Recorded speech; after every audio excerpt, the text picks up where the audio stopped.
Hola a todos, mi nombre es José Martínez y tengo 75 años. Vivo en Guanajuato, México, donde he pasado la mayor parte de mi vida trabajando duro para dar lo mejor a mi familia. Nunca imaginé que a mi edad enfrentaría una de las traiciones más dolorosas que un padre puede experimentar. Esta es mi historia, una historia de sacrificio, ingratitud y una lección que nadie debería aprender de esta manera. Antes de continuar, quiero invitarles a suscribirse a este canal para no perderse historias como la mía. Hay muchas personas mayores como yo que hemos vivido experiencias que podrían servir de enseñanza a las nuevas generaciones. Denle like y activen la campanita para estar al tanto de nuevos relatos que llegarán a sus corazones. Todo comenzó hace casi 50 años, cuando era un joven lleno de energía y sueños. Me casé con Dolores, el amor de mi vida, una mujer hermosa con ojos color miel que me robó el corazón desde el primer momento. Éramos pobres, pero teníamos amor y grandes planes para nuestro futuro. Al año de casarnos, nació nuestro primer hijo, Eduardo. Verlo llegar al mundo fue el momento más feliz de mi vida. 3 años después, llegó nuestra hija Mariana, completando nuestra pequeña familia.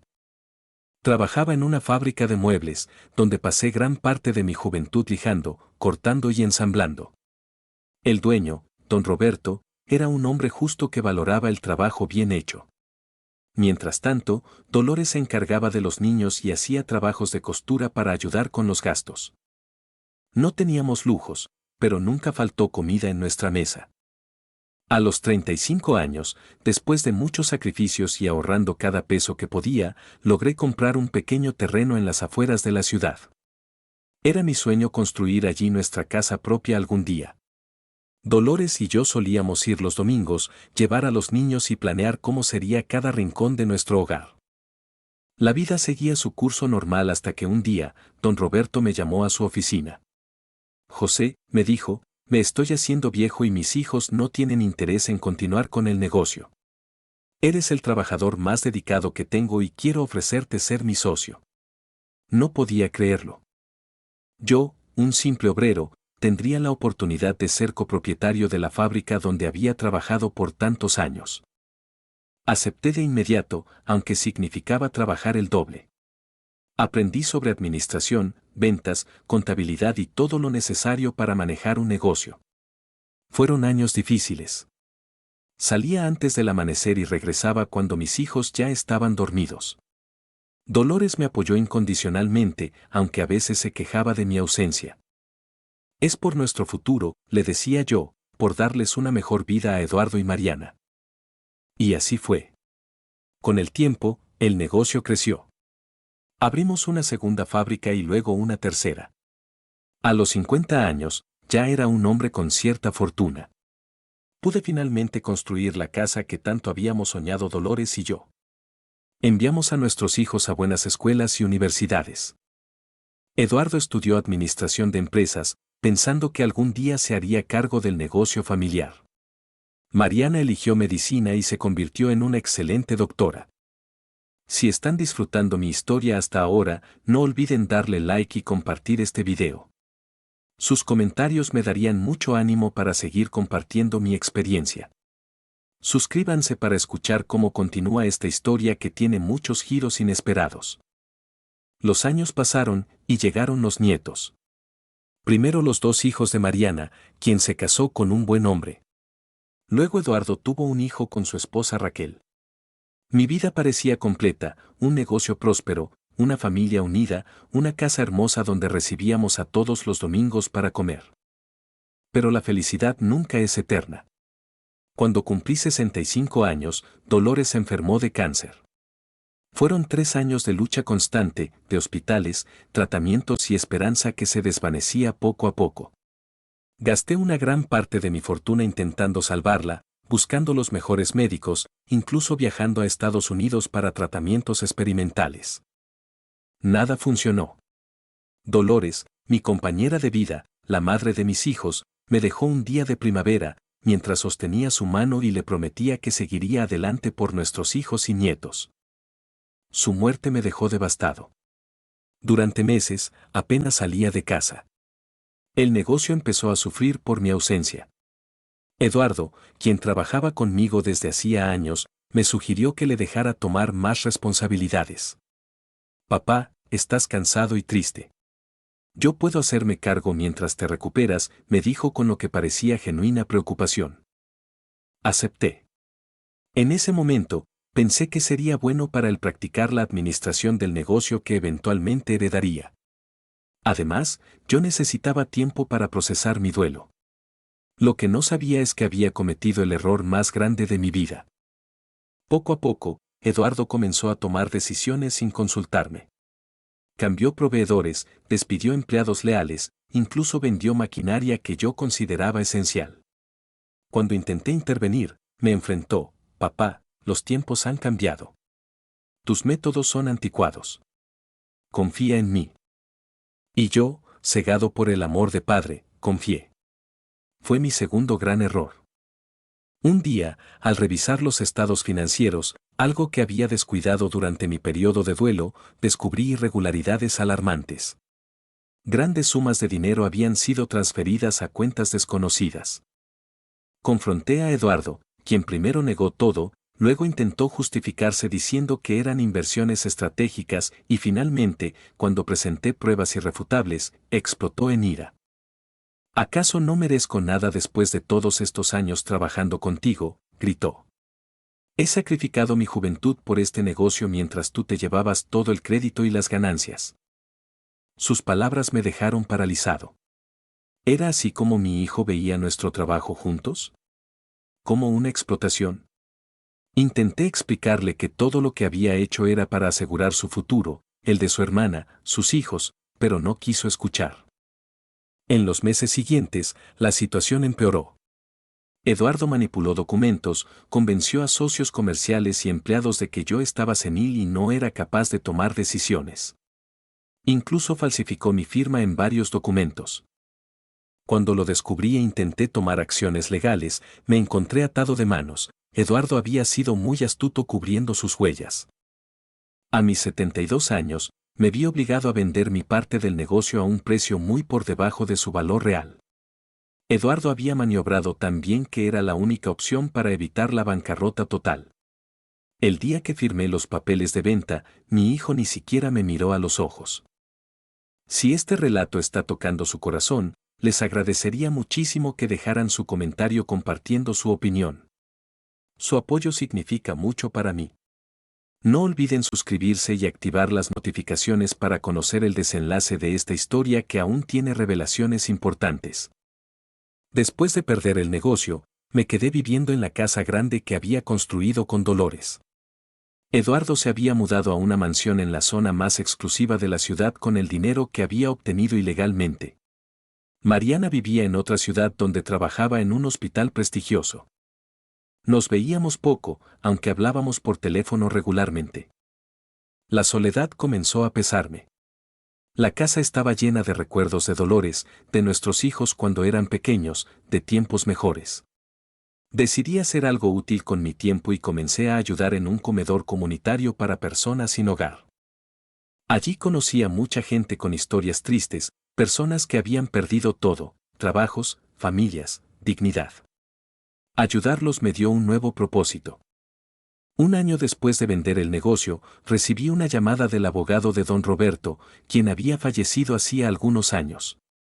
Para mi sorpresa, me informó que don Roberto había dejado a mi nombre acciones en una empresa minera que había fundado en su juventud. Una empresa que, con el paso de los años, se había convertido en un gigante del sector. Señor Martínez, me dijo el abogado, estas acciones valen varios millones de pesos. Don Roberto dejó instrucciones específicas de que le informáramos 10 años después de su muerte, o en caso de que usted enfrentara dificultades económicas severas. No podía creerlo. Don Roberto seguía cuidando de mí incluso después de muerto. Decidí no tocar ese dinero inmediatamente. Quería pensar bien qué hacer con él. No le conté a nadie, ni siquiera a mis hijos. Mientras tanto, seguí viviendo modestamente y trabajando en el comedor comunitario. Así conocí a Miguel, un joven de 30 años que había caído en las drogas pero estaba luchando por recuperarse. Me recordaba un poco a mí mismo a su edad, trabajador, honesto, con sueños grandes pero pocas oportunidades. Empecé a tomarlo bajo mi protección, a aconsejarlo y apoyarlo en su rehabilitación. Un día, Eduardo apareció en mi casa sin previo aviso. Había pasado casi un año sin vernos. Parecía nervioso, desaliñado, muy diferente del empresario exitoso que pretendía ser. «Papá, necesito hablar contigo», dijo apenas entró. Me contó que había hecho malas inversiones, que tenía deudas enormes, que estaba a punto de perderlo todo. No mencionó el dinero que me había robado, por supuesto. «Necesito ayuda», dijo finalmente. «Pensé que quizás podrías vender esta casa. Es demasiado grande para ti solo, y con ese dinero podría salvar mi situación». Me quedé mirándolo en silencio. Este hombre, mi hijo, que me había traicionado, robado y humillado, ahora venía a pedirme que vendiera el último recuerdo físico que me quedaba de su madre, nuestro hogar familiar, para salvar su pellejo de problemas que él mismo había creado. «Lo siento, Eduardo», le dije con calma. «No puedo venderte la casa». Su rostro cambió instantáneamente. La desesperación dio paso a la ira. «Siempre has sido un viejo egoísta», gritó. «Esta casa se está desperdiciando contigo solo. Podrías vivir en un departamento pequeño a tu edad. ¿De qué te sirve tanto espacio?». Intenté razonar con él, explicarle que la casa era mi hogar, el lugar donde había vivido con su madre, donde ellos habían crecido. Pero estaba fuera de sí. «Si no quieres ayudarme, entonces tendré que tomar medidas», me amenazó antes de marcharse dando un portazo. No pasó ni una semana cuando recibí una notificación legal. Eduardo había presentado una demanda alegando que yo no estaba en condiciones mentales para administrar mis bienes y solicitaba ser nombrado mi tutor legal. Adjuntaba testimonios de amigos y hasta un informe médico falsificado que sugería que yo padecía demencia incipiente. Luché con todas mis fuerzas. Contraté abogados, me sometí a evaluaciones psicológicas y cognitivas que demostraron que estaba perfectamente lúcido. Pero el proceso fue agotador física y emocionalmente. Eduardo usó cada táctica sucia posible, incluso intentó sobornar al juez. Durante ese tiempo, Mariana regresó a la ciudad para apoyarme. Ella nunca había estado muy cerca de su hermano y siempre había sido más sensata. «Papá, no puedo creer lo que Eduardo está haciendo», me dijo entre lágrimas. «¿Por qué tanto odio? ¿Tanta ambición?». Yo tampoco lo entendía. ¿En qué momento mi hijo, aquel niño que llevaba en hombros cuando era pequeño, se había convertido en este hombre despiadado? Finalmente, el juez falló a mi favor. Eduardo perdió la demanda, pero no se dio por vencido. Comenzó una campaña de difamación contra mí entre familiares y conocidos. Inventó historias de que yo había sido un padre abusivo, que había engañado a su madre, que había obtenido el negocio mediante fraude. Personas que creía amigos comenzaron a mirarme con desconfianza. El golpe final llegó cuando Eduardo convenció al propietario del edificio donde funcionaba el comedor comunitario de que yo estaba malversando fondos destinados a ayudar a los necesitados. Sin pruebas, sin investigación, me pidieron que dejara de colaborar allí. Perdí incluso esa pequeña satisfacción de ayudar a otros. Mariana tuvo que regresar a su trabajo en otra ciudad. Miguel, el joven que había estado ayudando, consiguió un empleo y estaba comenzando a rehacer su vida. Me quedé solo nuevamente en la gran casa vacía, ahora manchada por las mentiras de mi hijo. Una noche lluviosa, Eduardo apareció de nuevo en mi puerta. Esta vez venía con dos hombres corpulentos. «Papá», dijo sin ninguna emoción en su voz, «he vendido esta casa. Tienes 24 horas para recoger tus cosas personales y marcharte». «¿Qué? ¿Cómo es posible?», exclamé incrédulo. «Esta casa está a mi nombre». Eduardo sonrió con desprecio. «Ya no. ¿Recuerdas todos esos documentos que firmaste cuando estabas deprimido por la muerte de mamá? Entre ellos estaba la transferencia de propiedad de esta casa a mi nombre. Fue muy fácil engañarte». Me quedé sin palabras. Era verdad que había firmado muchos documentos sin leerlos durante ese periodo oscuro de mi vida. Eduardo había planificado esto desde hace años. «No puedes hacerme esto», dije finalmente. Soy tu padre. Eras mi padre, respondió con frialdad. Ahora solo eres un viejo que está en mi camino. Agradece que te doy tiempo para recoger tus cosas en vez de echarte ahora mismo a la calle. Se marchó dejándome devastado, con los dos hombres vigilando que no intentara robar nada valioso de lo que alguna vez había sido mi hogar. Amigos que me están escuchando, si mi historia les está llegando al corazón, les pido que se suscriban ahora mismo. Sus likes y comentarios me ayudarían mucho a compartir esta experiencia con más personas que quizás estén pasando por situaciones similares. No olviden activar la campanita para ser notificados cuando suba la parte final de esta historia que tiene un giro que nadie espera. Esa noche no dormí. Empaqué las pocas cosas que realmente me importaban, fotos de Dolores y de mis hijos cuando eran pequeños, algunos recuerdos, ropa. En la madrugada, llamé a un taxi y me dirigí a un pequeño hotel en el centro de la ciudad. Mientras el taxi se alejaba, miré por última vez la casa que había construido con tanto esfuerzo y amor, ahora arrebatada por la codicia de mi propio hijo. Durante la siguiente semana, viví en ese hotel, tratando de procesar lo que había ocurrido y decidir qué hacer. Llamé a Mariana para contarle, pero no quise que interrumpiera su trabajo para venir a ayudarme. Estoy bien, hija, le mentí. Solo necesito tiempo para reorganizarme. Fue entonces cuando tomé una decisión. Era hora de usar el regalo que don Roberto me había dejado. Contacté al abogado y le pedí que liquidara parte de las acciones, lo suficiente para comprar un departamento modesto y vivir cómodamente por el resto de mis días.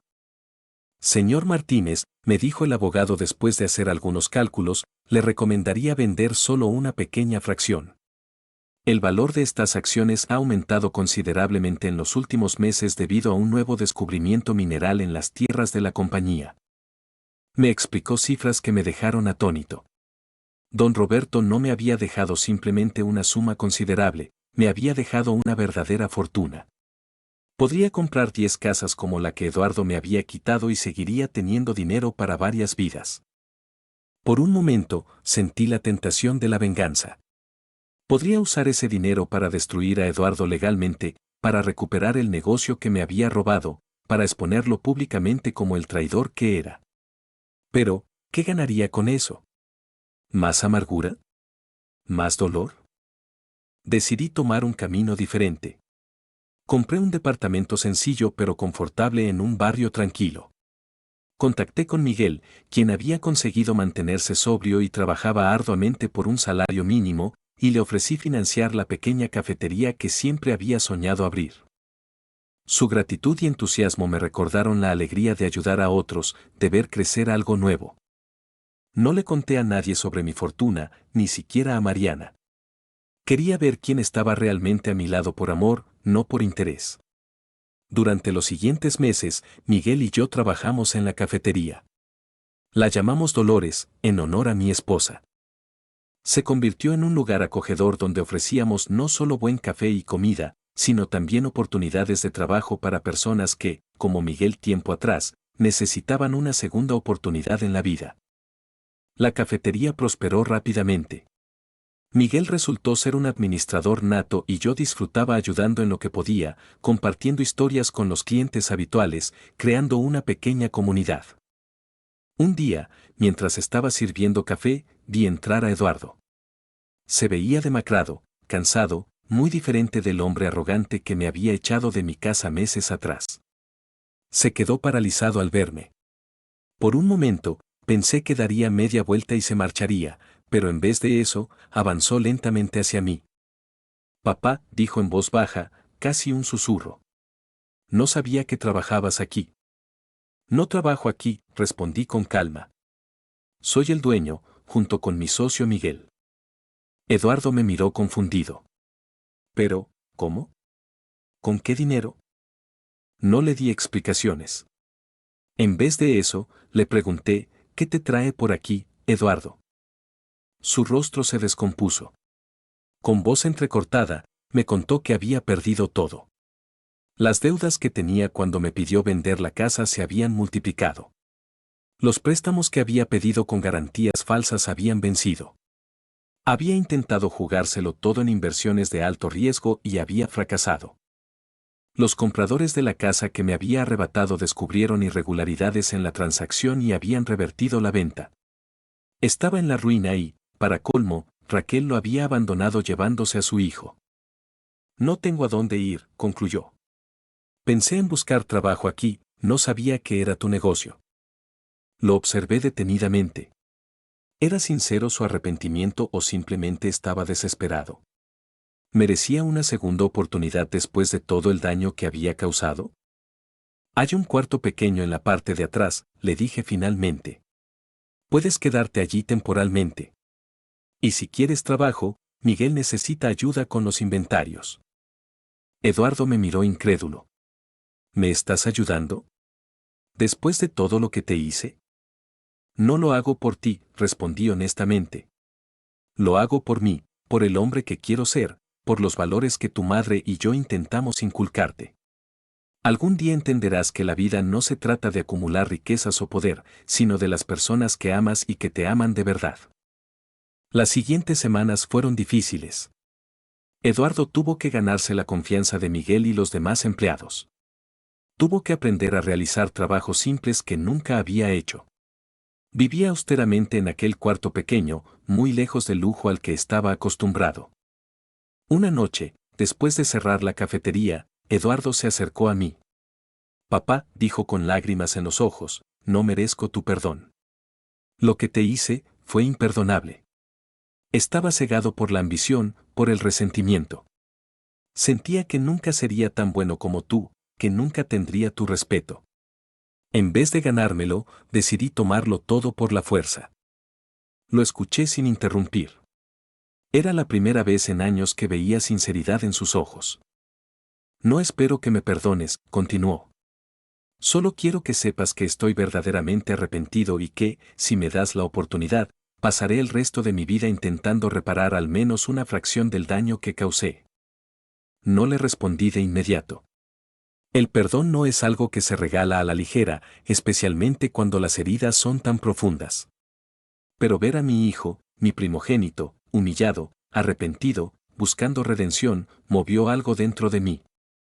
El perdón es un camino, Eduardo, le dije finalmente. No un destino. Tendremos que recorrerlo juntos, día a día. Esa noche, por primera vez desde que Dolores murió, sentí una paz verdadera. En los meses siguientes, Eduardo trabajó incansablemente en la cafetería. Poco a poco, fue ganándose el respeto de Miguel y los demás. Contactó a Raquel y comenzó a reconstruir su relación con ella y con su hijo. No fue fácil, hubo recaídas, momentos de duda, pero persistió. Un año después de aquel encuentro en la cafetería, sentí que era el momento de revelar la verdad. Invité a Eduardo y Mariana, quien había regresado a vivir en la ciudad, a mi departamento. Les mostré los documentos que probaban la herencia que había recibido de don Roberto. He decidido crear una fundación, les expliqué. Una que ayude a personas mayores que han sido abandonadas por sus familias, que no tienen recursos ni apoyo. Y quiero que ustedes formen parte de ella. Eduardo y Mariana me miraron asombrados. La cantidad de dinero que les mostré era mucho mayor de lo que cualquiera de ellos podría haber imaginado. ¿Todo este tiempo tenías esta fortuna?, preguntó Eduardo con voz temblorosa. ¿Y aún así aceptaste vivir en ese cuarto de hotel cuando te eché de casa? ¿Trabajar en la cafetería? ¿Perdonarme cuando aparecí sin nada? El dinero nunca fue lo importante para mí, Eduardo, respondí. Siempre fueron ustedes, su bienestar, su felicidad. Quizás fallé en demostrártelo mientras crecías, concentrado como estaba en construir un futuro material para la familia. Pero ahora tenemos una nueva oportunidad. La Fundación Esperanza Dorada se inauguró 6 meses después. Compramos un edificio grande donde ofrecemos vivienda, atención médica, actividades recreativas y compañía a ancianos sin recursos. Mariana coordina el área médica, Eduardo administra los recursos y yo comparto tiempo con nuestros residentes, escuchando sus historias, aprendiendo de sus experiencias. También recuperamos la casa familiar. No para que yo viviera en ella, sino para convertirla en la sede administrativa de la fundación y en un centro comunitario donde jóvenes voluntarios aprenden a valorar y respetar a sus mayores. Hoy, a mis 75 años, miro hacia atrás y veo que cada dolor, cada traición, cada pérdida tuvo un propósito. No puedo decir que agradezco haber pasado por todo eso, pero reconozco que esas experiencias me moldearon, me enseñaron el verdadero valor de las cosas, me mostraron quién soy realmente cuando todo lo material se desvanece. Eduardo nunca volverá a ser el hijo inocente que llevaba en hombros, pero se ha convertido en un hombre consciente de sus errores y comprometido a enmendarlos. Nuestra relación, aunque cicatrizada, es más auténtica ahora que está basada en la verdad y el respeto mutuo. Mariana me dio la mayor alegría hace unos meses cuando me dijo que está esperando otro hijo. Quiero que se llame José, como tú, papá, me dijo con lágrimas en los ojos. Para que aprenda de tu fortaleza y tu capacidad de perdonar. Y así, amigos míos, termino de contarles mi historia. Una historia de traición y redención, de pérdida y ganancia, de dolor y sanación. Si hay algo que quisiera que se llevaran de ella, es esto: la verdadera riqueza no está en el dinero o las posesiones, sino en las relaciones sinceras, en la capacidad de perdonar, en el amor que damos y recibimos. Si esta historia tocó su corazón, les pido que se suscriban a este canal, que compartan este video con alguien que podría necesitar escuchar este mensaje de esperanza. Sus likes y comentarios me animarían a seguir compartiendo experiencias de vida que puedan inspirar a otros. No olviden activar las notificaciones para no perderse futuras historias que, como la mía, buscan recordarnos lo que realmente importa en esta vida. Gracias por escucharme. Soy José Martínez, un hombre que lo perdió todo para encontrar lo que realmente importa.